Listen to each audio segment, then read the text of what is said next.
Imagine two countries, same people, same skills, same natural resources. One feels rich, the other feels permanently broke. Not because people work harder, not because one is smarter, not even because one is more corrupt. There is an invisible system underneath both of them, a system most citizens never see, a system that quietly decides whether everyday life feels easy or exhausting. You can feel it when groceries creep up every month, when salaries lag behind, when the news says the economy is growing, but life somehow gets tighter. That system is what we're talking about today, and once you see it, you can't unsee it, because right now, it's shaping your future without asking your permission. Here's why this matters right now. Over the last few years, countries didn't just face a pandemic or wars or supply shocks. They faced something more subtle, a test of who controls money and who depends on it. Some countries printed massive amounts of money and stabilized quickly. Others did the same thing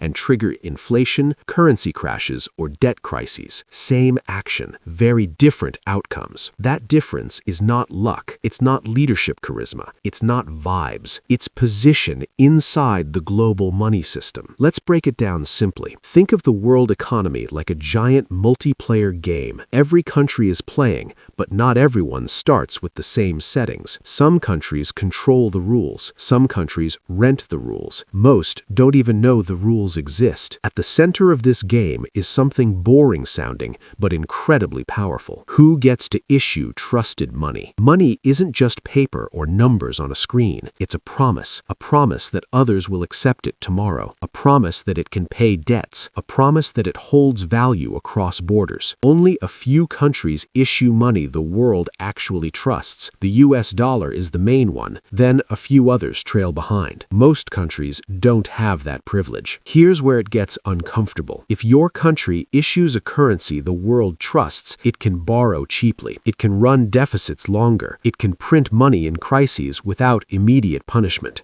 If your country doesn't, every mistake hurts more. Every shock lasts longer. Every rescue comes with strings. Same world, different gravity. Let's make this real. Imagine two households. Household A can borrow at 2% interest whenever they want. Household B borrows at 12% if anyone will lend at all. Household A can smooth out emergencies. Household B is always one bad month away from panic. Over time, Household A feels rich. Household B feels poor. Now scale that up to nations. Countries without trusted currencies often borrow in someone else's money. Dollars, euros. That sounds harmless until the math kicks in. If your currency weakens, your debt grows automatically. Not because you borrowed more, but because you borrowed in someone else's language. That's the invisible trap. It's why economic growth in many countries feels like running uphill on a treadmill. You move, you sweat, you make progress, but the belt keeps speeding up. Now here's the part nobody likes to say out loud. Global institutions talk about discipline, reforms, and responsibility. And those things matter, but discipline inside a tilted system still feels like punishment. When a country with a weak currency raises interest rates to fight inflation, it slows growth. When it lowers rates to boost growth, inflation spikes or capital flees. It's a narrow hallway with walls closing in. Meanwhile, countries at the center of the system get room to maneuver. They can inflate away debt quietly. They can export inflation. They can delay pain. This is where hype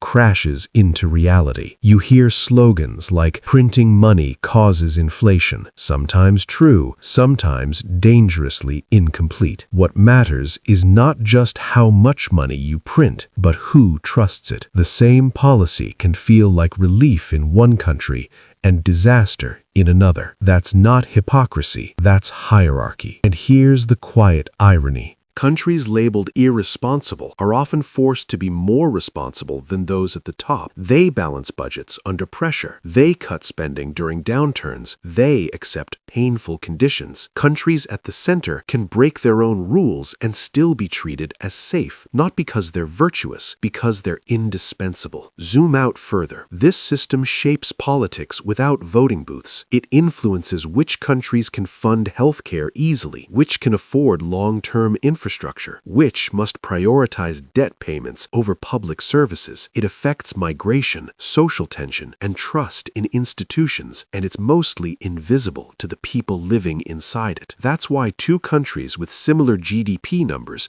can feel worlds apart. One feels stable, the other feels fragile, one crisis away from chaos. Now here's the part that makes people uncomfortable. This system isn't secretly evil. It's not a conspiracy run in dark rooms. It evolved out of wars, out of trust, out of history and power. But once systems like this exist, they defend themselves, and changing your position inside it is brutally slow. You can grow fast, you can reform, you can industrialize, but trust, especially monetary trust, takes decades, and one mistake can erase years. So what does this mean for you? It means when politicians promise prosperity without mentioning currency trust, debt structure, or capital flows, they're skipping the hard part. It means when headlines say the economy is growing, you should ask, growing for whom and under what constraints? And it means that feeling poor as a country isn't just about output, it's about leverage. Who can bend without breaking? Who breaks immediately? We like to believe money is neutral, that numbers are fair, that effort equals outcome. The invisible system says otherwise. So here's the unresolved question. As global debt rises, currencies strain, and trust becomes more fragile, does this system keep holding? Or are we approaching a moment where feeling rich or poor changes faster than anyone expects? Because the most dangerous systems aren't the ones people argue about, they're the ones people never see.